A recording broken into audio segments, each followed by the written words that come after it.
End of week 3 here at the Music Academy of the West in 2015. Just came out of a stellar masterclass with Martin Katz. Yeah, he just, I think, blew everybody's mind. Really pushed the singers, pushed the pianist to really think about what they were doing and why, and really no talk of technique or anything like that. It was all purely just about telling the story and getting across the story that the music and the poem and the composer wanted the piece to tell. And even within that, there was, I think, one of the overarching things that he was talking about is that there's only so much that you, the interpreter, you and the pianist, can express opinion-wise on your own. Anything that you do is within the frame of what the composer set the poem to. So if you and the composers, this was, I think the example that he gave of this was, well, you interpret this way, but Rachmaninoff in the music that he set this poem to think this way. So basically you have to work within the confines of the piece that you're given. And I think that overall the message that I got out of that class really echoed what I've been hearing a lot of the master classes here saying, is that technique, yes, it's great, it's important. Like you have to have that foundation in order to do a piece well, but really it's the story of the piece that matters. And especially in instrumental music, or music where there is no text, I should say, I am becoming fascinated with how does the interpreter decide. You know, there's certain things on a given page, tempo markings, things like that, that give you a direction to go as an interpreter, and some of those things are really requirements. They're not optional. But what is not written on the page, where does a instrumentalist get that from? Where does a person who is working without text get that from? Is it from the inherent narrative that's in every piece of music?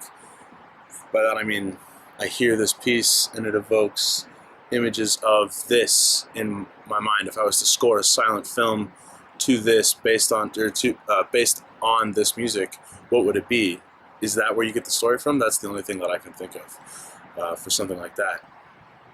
So that's something that I want to explore and maybe ask a couple of more learned and experienced musicians than myself who are not singers, what they think about that. But yeah, it seems that the story is what is most important, because all of these masterclasses are given by people who are just the highest of the high in their fields. Marilyn Horn, Jeremy Denk, Martin Katz. These people are all talking about what is the story that you're telling. And maybe that's because it's in a masterclass setting and it's easier for the audience to understand things about direction and critiques given about a story or text or plot, as opposed to, really abstract singer things or instrumentalist technique things. That stuff might go over a lot of the audience's head.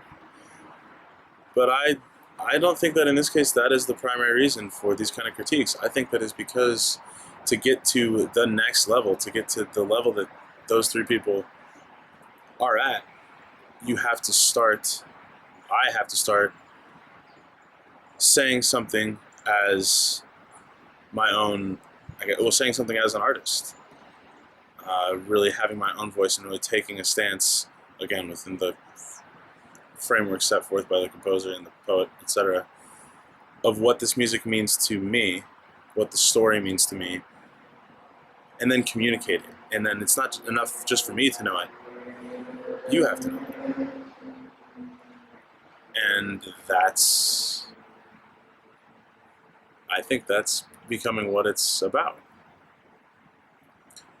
So we have 2 days off. Tomorrow's the 4th of July.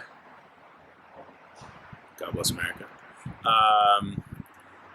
2 days off, and then opera scenes performance. First opera scenes performance, about to go into the dress rehearsal. Final dress right now. So I've got a lot of food for thought.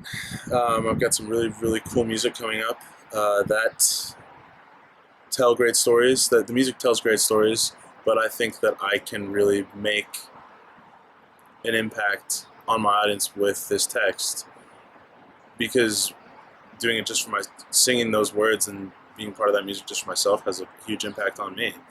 Whether it be when I think upon the maidens, which I love it, or Der Atlas, which I'm about to really learn and perform for the first time.